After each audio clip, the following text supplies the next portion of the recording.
Banyak orang di luar sana yang ketika dihajar oleh kerasnya dunia lantas mereka goyah lalu menyerah. Bahkan ada dari mereka yang karena sudah tidak sanggup bertahan kemudian lantas mengakhiri hidup. Bayangkan seandainya kamu yang berada pada posisi seperti mereka. Bayangkan saat ini kamu sedang jatuh terpuruk dan mentalmu hancur. Kira-kira apa yang sebaiknya kamu lakukan ketika mental dan kepercayaan dirimu berantakan setelah diterpa problem dunia yang pahit? Kegagalan dalam hubungan, karir, bisnis, dan beragam urusan dunia. Atau masalah finansial yang tak kunjung kelar, atau soal impian yang terkubur dalam. Realita memang seringkali kejam dan sadis, namun kita harus tetap tegar menghadapinya. Di sini kita akan mengupas tentang bagaimana cara dalam menjaga ketahanan mental saat menghadapi dunia yang keras dan pahit. Di sini kita belajar bersama bagaimana caranya untuk tetap eksis di tengah perubahan zaman ekstrim, bertahan dari ujian dan beragam tantangan agar kita bisa selamat dan mencapai eudaimonia seperti yang diharapkan bersama. Kenali dan kendali. Poin pertama dalam bahasan kali ini adalah tentang pengenalan dan pengendalian. Mengenali apa akar masalah dan akibat, serta belajar dalam mengendalikan apa yang bisa dikendalikan. Kenali dunia dengan pemikiran terbuka, objektif, dan gunakan rasionalitas secara tepat. Kenali apa penyebab kenapa kita pada akhirnya dihantam problem, sehingga mengakibatkan diri kita berada di ambang kejatuhan. Dan kenali rasa apa muncul dari dalam diri sebagai tanda atau respon bahwa sepertinya ada yang tidak beres. Emosi merupakan sesuatu yang muncul dari dalam diri. Sadarilah bahwa itu adalah respon terhadap apa yang kamu alami. Meskipun terkadang emosi yang berlebihan itu kerap menguasaimu, sehingga kamu lepas kendali. Namun bukan solusi tepat kalau kamu bermaksud melawannya dan berupaya melenyapkannya saat itu juga. Kamu tidak perlu membenci dan melawan emosi yang muncul, tapi terimalah dan bahkan ajaklah ia bersahabat. Sebab jika kamu memaksakan diri melawannya, kamu tidak akan bisa. Misalnya ketika kamu ditimpa kegagalan total yang akhirnya membuatmu sangat kecewa dan sedih. Psikismu drop parah, dan kamu bahkan sulit menegakkan tubuhmu sendiri. Langit seakan menginjak pundakmu, dan seakan bumi mengubur kakimu. Maka di sini kamu wajib untuk mengenali sumber masalah dan akibat yang ditimbulkan, tentang kegagalanmu, tentang penyebabnya, dan tentang emosi yang amat menyiksa diri dan mengakibatkan stres. Sadari sepenuhnya dengan teknik self-awareness tentang apa saja yang membuat mentalmu sampai hancur seperti ini. Setelah kamu benar-benar mengenalinya, barulah setelah itu kamu harus mengendalikannya. Kesedihan yang bersemayam dalam jiwamu jika dibiarkan berlarut-larut, maka bakal semakin menyiksa diri bahkan bisa membawa depresi. Jadi jangan biarkan energi negatif tersebut terus bersemayam dan semakin mengobrak-abrik hidupmu. Banyak orang yang menyerah bukan karena mereka bodoh dan lemah, tetapi ini soal pengendalian diri. Percayalah bahwa emosi negatif yang menyerang itu bisa kamu kendalikan. Yakinlah bahwa kamu mampu mengelola emosi tersebut karena kamu punya kuasa penuh atas dirimu sendiri. Gunakan logika dengan benar dan pahami dampak buruk seandainya kamu tetap terjebak dalam perasaan yang menyiksa. Perhitungkan konsekuensi dan risiko apabila kamu tidak mau melepaskan diri dari kurungan yang kamu buat sendiri. Tenangkan dirimu. Jangan sampai energi negatif terus menguasai. Plato mengajarkan bahwa akal adalah pemimpin, dan dengan itu kamu mesti bisa menaklukkan emosi di dalam dada. Dan Marcus Aurelius berkata bahwa hidup kita tergantung dari kualitas pikiran kita. Jadi cara ampuh dalam mengendalikan emosi adalah melalui kekuatan pikiran. Atau misalnya ketika kamu berada dalam situasi yang membuat amarahmu terpancing, di jalan tiba-tiba mobilmu ditabrak dari belakang secara tidak sengaja.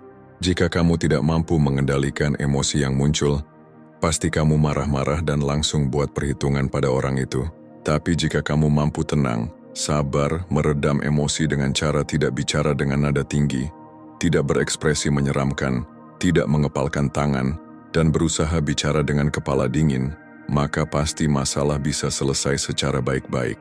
Kamu bisa berbicara secara bijaksana dan meminta tanggung jawab pada orang itu, tanpa perlu mengekspresikan amarah yang sebenarnya sudah menggumpal di dada. Kualitas dirimu bukan terlihat dari sekedar ketika kamu mengenakan pakaian rapi, membawa mobil mewah, dan tampak berwibawa. Itu saja tidak cukup. Akan tetapi kualitas dirimu akan terlihat ketika kamu dihadapkan pada masalah berat dan pelik. Karaktermu seperti apa akan terlihat jelas pada saat mentalmu diuji.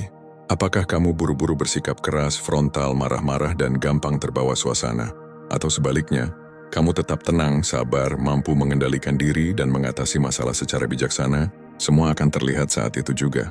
Jadi daripada kamu terpancing emosi dan menjadi orang yang mudah marah, maka lebih baik kamu lebih bijak dalam merespons dan bersikap. Hal ini juga berlaku ketika kamu dilanda kepahitan hidup berupa kegagalan dan keterpurukan. Jika kamu tetap kuat dan tidak menyerah, artinya kamu mampu mengenali dan juga mengendalikan emosi. Ubah ancaman menjadi tantangan. Ketika kita bertemu pada persimpangan jalan dan bingung mau ke kiri atau ke kanan, maka biasanya kita bakal dilanda rasa kecemasan dan ketakutan. Ada bisikan dan godaan yang berseliweran di dalam kepala. Di salah satu bagian pada otak ada yang namanya amigdala, yang berperan guna mendeteksi ancaman yang masuk. Hanya saja amigdala tidak mampu membedakan antara ancaman yang menakutkan dengan sebuah tantangan yang bisa membuatmu bertumbuh. Jadi di sini kamu harus bijak saat dihadapkan pada sesuatu yang membuatmu cukup bimbang dan takut sekaligus. Kamu ragu untuk melangkah dikarenakan ada rasa takut di dalam dirimu. Kamu merasa ada ancaman yang mengerikan seandainya kamu melangkahkan kaki dan menentukan pilihan. Ini seringkali bukan karena kamu cermat dalam menilai suatu risiko, tetapi itu justru cuma menjadi momok yang menakut-nakutimu, sehingga kamu tidak punya keberanian untuk melangkah. Bayangkan di jalan yang kiri ada tembok tinggi yang menghalangi, dan di jalan kanan ada lubang besar membentang. Karena itu kamu terpaksa berpikir cukup panjang, dan merenungi beragam konsekuensi yang nanti kamu hadapi. Ancaman seperti jatuh, terluka, dan semacamnya. Perlu kita pahami bersama bahwa tidak ada orang yang mental dan skillnya meningkat kalau tidak menghadapi ujian dan rintangan apapun. Misalnya seorang atlet dunia A tidak akan menjadi hebat kalau tidak punya kompetitor sehebat atlet B. Melihat rival yang tangguh, akhirnya atlet A tersebut terus berlatih dan memikirkan strategi untuk memenangkan pertandingan. Semakin besar rintangan yang dihadapi, maka semakin besar pula peluangmu untuk terus bertumbuh lebih baik. Atau seorang mahasiswa yang bercita-cita mau menjadi seorang ilmuwan besar, ilmu dan mentalnya tidak bakal teruji seandainya dia tidak melewati banyak proses berat ketika belajar di kelas. Orang tidak mungkin tahu bahwa dia pintar jika dia tidak melewati proses ujian berat untuk menjadi seorang ilmuwan besar. Salahnya kita dalam melihat sesuatu berdasarkan sudut pandang yang keliru. Tembok dan lubang besar di depan sana sebenarnya cuma sarana dalam menguji mental dan kemampuan kita. Jika kamu memilih berbalik badan lalu mundur, artinya mental dan kemampuanmu tidak akan pernah teruji, dan kamu tidak akan tahu seberapa kuatnya dirimu. Kita kadang salah persepsi dengan menganggap bahwa ujian di depan sana adalah sebuah ancaman besar yang menakutkan, sehingga kita kerap tidak mau melangkah sama sekali. Kita berpikir ujian itu hanya akan menyulitkan diri kita semata. Padahal sejatinya hal demikian tidaklah membawa dampak kecuali kebaikan pada kita. Maka di sini kumpulkanlah keberanian di dalam diri. Buanglah prasangka dan abaikan bisikan yang menyesaki kepala. Pikirkan baik-baik bahwa ujian di depan sana bukanlah ancaman menakutkan yang bakal menjatuhkanmu. Tetapi konversikanlah apa yang kamu sebut ancaman itu sebagai sebuah tantangan yang nanti bisa membuatmu bertumbuh dan jauh lebih baik. Sejatinya dua pilihan itu berat, kiri atau ke kanan. Tapi tidak ada pilihan kecuali memang harus melangkah ke depan. Percayalah bahwa satu dari keduanya bukanlah ancaman menakutkan, melainkan tantangan yang dengan setelah ini kamu akan jauh lebih baik lagi. Seorang petarung UFC tidak akan tahu seberapa kuat mentalnya dalam bertarung jika dia tidak menghadapi lawan terberat. Seandainya dia cuma menghabiskan waktu berminggu-minggu latihan di gym tanpa mau berhadapan dengan lawan kuat, maka dia tidak akan pernah tahu seberapa hebat kemampuan dirinya. Jadi karena itulah dia harus bertemu lawan sepadan dan mungkin lebih hebat darinya untuk menguji setebal apa mentalnya dan sehebat apa kemampuannya. Petarung sejati tidak mungkin pernah melihat lawan atau rival sebagai ancaman menakutkan. Sebaliknya, mereka melihat lawan sebagai tantangan untuk terus bertumbuh agar mental dan kemampuan mereka lebih meningkat lagi. Keberanian dan karakter itu terbentuk dari proses panjang, bukan sekedar belajar teori dan latihan semata. Faktanya mereka maju dan terus bertarung. Maka dari itu, seperti itulah layaknya dirimu dalam bersikap dan menentukan langkah. Tidak ada ancaman, tetapi yang ada hanyalah tantangan. Jadi tidak ada pilihan untukmu selain menghadapinya dengan tegar dan penuh semangat. Kamu bisa memanjatnya dengan tanganmu, atau kamu bisa melompatinya dengan kakimu. Latih ketahanan. Orang yang kuat bukanlah mereka yang cuman berdiam diri tanpa menerima hantaman apapun. Tetapi orang yang kuat adalah mereka yang justru kerap mendapatkan tekanan sepanjang hidupnya. Maka disinilah kita mesti disiplin dalam melatih ketahanan diri. Karena ini bukan cuma teori semata.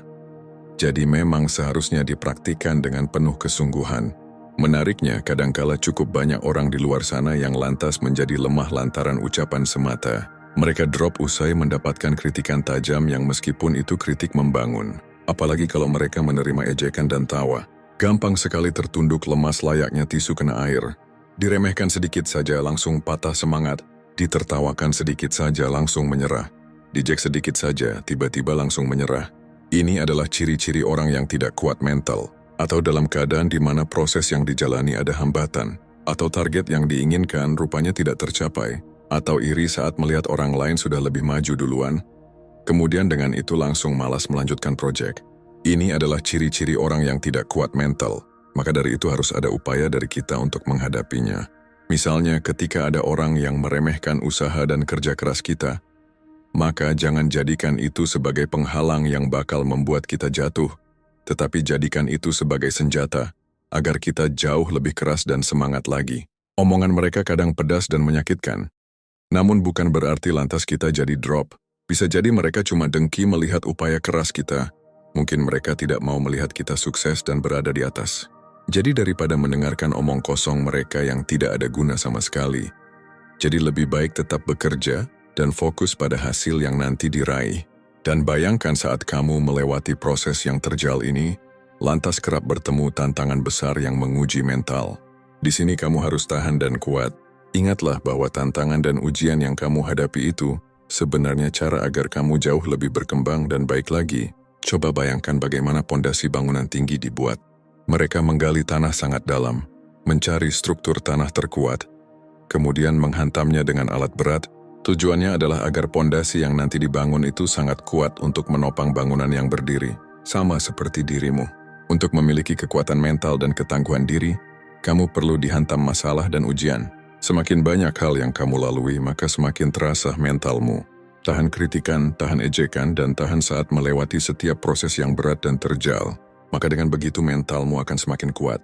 Namun penyebab kita jadi sosok yang lemah mental bukan cuma dari luar semata, tetapi justru kadang masalah itu bersumber dari dalam diri kita sendiri. Kelola stres melalui pikiran positif. Sumber masalah terkadang berasal dari dalam diri kita sendiri. Misalnya pikiran negatif, prasangka, dugaan, asumsi, persepsi, dan emosi yang tak terkendali. Dalam suatu kasus seperti persimpangan jalan tadi, sebenarnya tembok yang kita hadapi cuma setinggi 2 meter. Tapi dalam kepala kita seakan-akan tembok itu tingginya 5 meter. Lantas muncul beragam prasangka dan perhitungan keliru, sehingga tidak ada yang kita pikirkan kecuali hal negatif saja. Kita menduga-duga bahwa bagaimana seandainya kita nanti jatuh. Kita berasumsi bahwa mungkin bisa jadi temboknya runtuh dan menimpa kita. Kita kerap salah dalam membangun persepsi saat memandang sesuatu. Alhasil muncullah energi negatif berupa emosi yang kerap menyiksa diri, seperti ketakutan, kekhawatiran, kecemasan, dan semacamnya. Dan pada akhirnya kita tidak berani melangkah sama sekali. Di tengah kekecewaan dan putus asa itu menimbulkan stres. Pikiran dan emosi negatif yang melanda semakin memperparah kondisi jiwa dan fisik. Jika tidak mampu mengatasinya, maka kita bakal semakin terpendam dalam lumpur, yang sebenarnya kita buat sendiri melalui pikiran-pikiran dan prasangka. Ketika kita melihat jalan satunya yang dihalangi lobang, pikiran kita saat itu melayang. Padahal sebenarnya lobang itu cuma berdiameter 2 meter saja. Cukup 1 kali lompatan maka masalah selesai. Hanya saja, kita terlalu banyak analisa memprediksi apa yang nanti terjadi dan sok matematis dalam mengukur bahaya. Pada akhirnya kita tidak berani melangkah dikarenakan dihantui beragam dugaan dan asumsi. Muncul ketakutan dan kecemasan yang semakin membuat mental kita jatuh. Kemudian tidak ada yang bisa dilakukan kecuali berdiam diri atau malah berbalik badan. Jadi solusinya adalah kita sebaiknya bijak dalam mengelola pikiran dan emosi yang seringkali mengacaukan rencana dan proses. Gunakan logika dengan benar dan tepat. Dan untuk emosi yang muncul, itu bukan untuk dimusuhi ataupun dilenyapkan seketika itu juga, melainkan emosi tersebut semestinya dikelola dengan baik. Tenangkan dirimu dan kuasai dirimu sepenuhnya. Dan jikalau stres sudah melanda, artinya kamu juga punya peran besar di sini. Stres yang ditimbulkan dari pikiran dan emosi dalam diri sebaiknya diatasi. Stres merupakan hal normal yang bisa menimpa siapa saja.